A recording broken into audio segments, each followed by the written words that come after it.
We are in the ring here. We're going to look at the Super 7 New Japan Pro Wrestling figure for Kazuchika Okada. Waiting a long time for this one.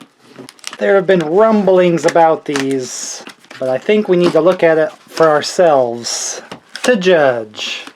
And so we will right now. Box, own bag. This is not a toy.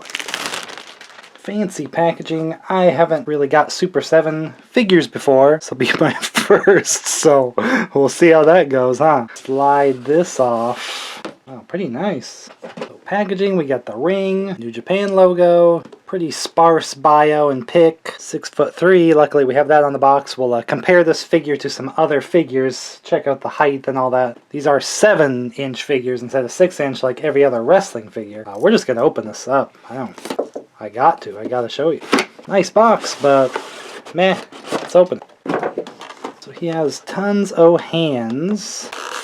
Oh, such a plasticky smell. So I guess what's a little weird here, it's got the twist tie. That skin tone is looking pretty strange. Right off the bat, some of the hands here, clearly some wrist tape or something, but it's not painted. So little yikes there.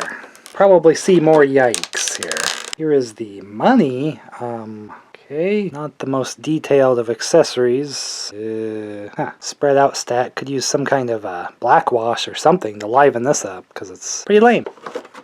Tons of hands, but are those so important right now? Not so much. The Addams family is jealous of this package. Okay, every hand gesture known to man. Let's get his extra head here. Let's take a look at the head, shall we? Now again, they're not using real scan stuff like AEW and WB are using, so I'm gonna miss out. It definitely looks like Okada. You gotta take into consideration these are pretty expensive figs, 45 bucks. But I suppose the audience is a little smaller to a degree, but a little strange that they're that high of a price point. The belt just comes right on here. This jacket is great. Printed really good on here. A soft cloth. It's got, I don't know which exact event that he was wearing this jacket, but good colors and things to represent, you know, the various jackets he's had. We'll get that off though for now, so we can take a full look at him.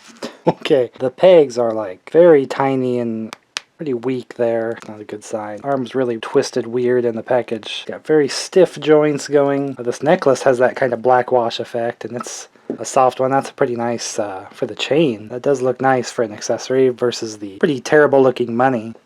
It comes with the belt on. We'll look at that just in a second. Let's just get to the real figure, because usually I don't do joint breakdowns and things because so many of these lines are always the same. But since these are all new, we're going to have to kind of go through. He's kind of got the Elite WB style torso. That's as far back, that's as far forward. The head can't look down, but it can move around. I assume it would pop off if you wanted, since you're going to have to switch. I guess Okada isn't the most expressive wrestler with his face, but these are virtually identical. I mean, slightly pursed lips. I feel like this head is actually better looking. Comes off very easy. This skin tone is just what's really hitting me strangely. It sits on there pretty strangely, but oh no, this face seems a little bit better. Hard to tell them apart. The arms, and you got the usual rotate, nothing extreme there except the wrist is kind of loose and weird, just the way the hands interchange there. Not a separate elbow pad, it's just a painted on. He has knee pads that you could technically remove. They have their painted on design, so they look really great. The attire here, you kind of have some strange, usually I'm not real picky with paint apps, but again, the price of these, it's a little strange to see little mistakes like that, but painted laces, boots, for the leg, some degree of rotation there. They don't feel like cheap, I would say, like some other higher end figures I've gotten where I feel like it's not a kid. The ones that are mainstream and intended for kids, you know, they're tougher built, and this feels a little bit more like that, even though they warn on the box that it's not a toy. But I like that in figures that I don't want them to be breaking, so these don't feel like they're very brittle. It feels stronger, but yeah, the knees are definitely just kind of simple. There's a little twist, there's twisting but it just bends at the thing. You can't do much forward, much very far back. Of course, the knee pad would be there anyway. I mean, we're for the first line, and I think they'll do improvements if they're able to continue with very many waves. I think his weak points here so far are just you've painted on the elbow pad, which is kind of weird. A couple weird paint apps. I don't know if that's just mine or if others. The knees don't do a whole lot, or the torso doesn't do a ton, but fairly mobile. I wanted to look at the IWGP World Heavyweight Championship belt, which connects with the tabs here, and it is painted, so it has a lot of the detail, probably not all of it. This seems overly simple that it just does the silver, but it does look okay. Nothing spectacular. I'm sure it's missing a few details, but fairly good. Again, the jacket has full printing of all his, logos and phrases and things, and the colors look great on it.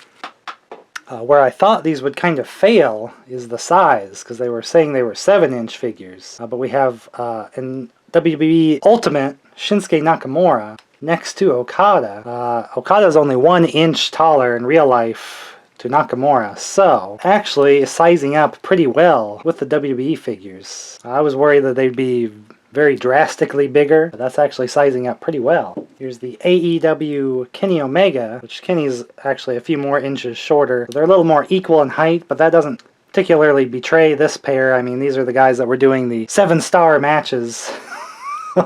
or 6-star matches. 5-star, 6-star, whatever the deal was. So they actually size up okay. Okada would be taller, but I mean, he is a little taller there, so I feel like these are actually matching up far more with other figure lines. I was going to say, if they went with their own scale, I was going to say, why would you possibly do that? Like, such an invitation to all the people that collect WWE, AEW, any other wrestling figure, even if you collect only modern or only the classic stuff, why would you do these in a different size? That would be a terrible idea, I would think.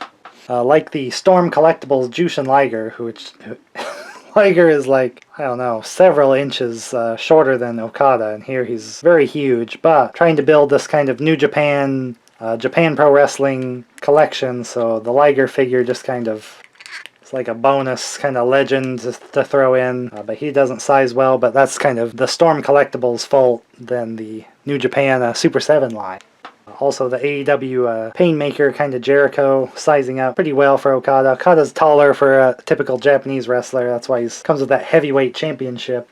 For me, honestly, the only weird thing is the skin tone is very strange. I don't remember Okada being such a tan, kind of Hulk Hogan kind of dude, but I think something to note, I mean, if you're bummed out on this wave, like the first wave, they have the Okada parts now. I think they'll probably re-release him at some point. I mean, that's the idea. You make the body parts and stuff for the figures, and you try to reuse as much as you can down the line, save yourself some money. I think you'll get an updated Okada later, and they might fix things like this. The face is actually not terrible compared to these with printed. I mean, it's a little simplified. I have a lot of older Mattel figures where they weren't doing the printed face, and they would look like this, I mean, I don't throw all those old figures away just because they don't have the printed faces. So this actually looks pretty nice, and then I'm sure they'll improve, and they might even get their hands on that technology in future waves here just to make them even better. But for a first outing of doing a full wrestling figures, full entrance gear, championship belt, all these hands, although again, if you were wanting the taped up, he has all these hands, but I mean, big deal. I don't know, I don't get too hype over the alternate hands. He has a ton here, so any kind of pose you want him, there's pointing, there's open hands, there's the hands that can hold like a weapon or a belt, but they don't have any of that tape, so there's no like black tape, whatever that Okada would wear. I'll use a couple of these in some of the poses you'll be seeing. You just use one of the hands that can hold the money, but not the greatest accessory. The real accessory here, I feel like, is the jacket and that championship belt, which, IWGP heavyweight title. They could probably sell a pack of just belts outside of the figures. If people don't like the figures, these belts, probably people would love to have them for things like, slapping it on Nakamura or Kenny Omega and things like that, and all the other titles from New Japan Pro Wrestling.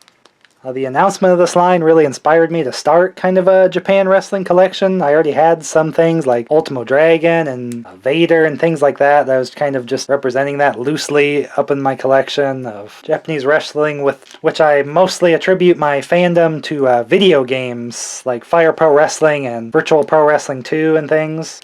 we'd play the games more and then maybe only years later be able to get a hold of tapes or downloads of actual real wrestling shows to see those characters that we only experience as video game characters, like Liger and Misawa, Kobashi, and things like that. I don't get to watch New Japan Pro Wrestling that frequently. I usually just watch a few big shows here and there and kind of get a gist of what's going on. So, seen several Okada matches, not a ton, but I do just like watching that just for something different than a lot of the American wrestling, just for the different moves. The Japanese wrestling, just such a different attitude about how they react, and it's hard for me to predict who would even win some of the matches. That might be a lot of it just me not watching every show, kind of watching how they are building things. But they just have a different idea of story and in sport and the way they fight and everything. So for me, Okada just kind of definitely a modern, extremely modern world champion, high caliber wrestler out of Japan. He's included in that Fire Pro Wrestling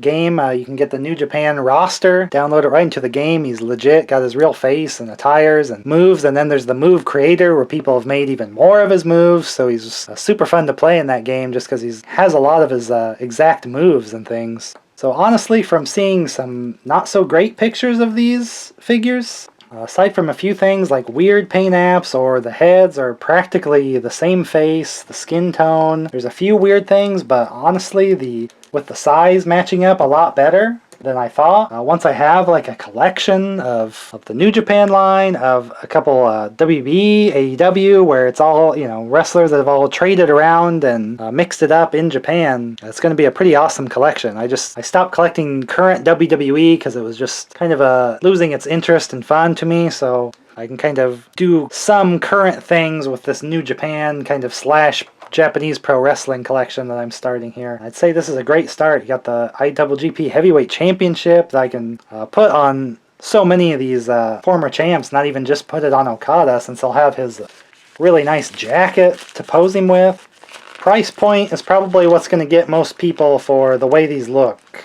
I'm sure New Japan Pro Wrestling is a little more niche than maybe some of these companies, although AEW, I would think, if they're able to do $20 figures, I'm not sure why these aren't just, say, $25 or something, but Super 7's a little more made-to-order kind of stuff, so if it's too pricey for you, I guess you aren't really missing out much unless you're just desperate for an Okada figure, but if you are, here it is, and it's pretty nice since you really don't have much alternative. I think that's part of their game there is, where else are you going to get it, son? You can do customs and things, but if there's official things, I do prefer that for me, even though I do some customizing. I would rather have the real deal. So only getting this, I could see where you could be disappointed, but since it's going to be a part of my collection, like some of these figures are obviously less expensive to get, some will be more. While I kind of build this collection, I'm not as disappointed as I thought I was going to be with these. Seeing some other pictures and things, and it didn't look super impressive, but here in my hand and with the other figures and things,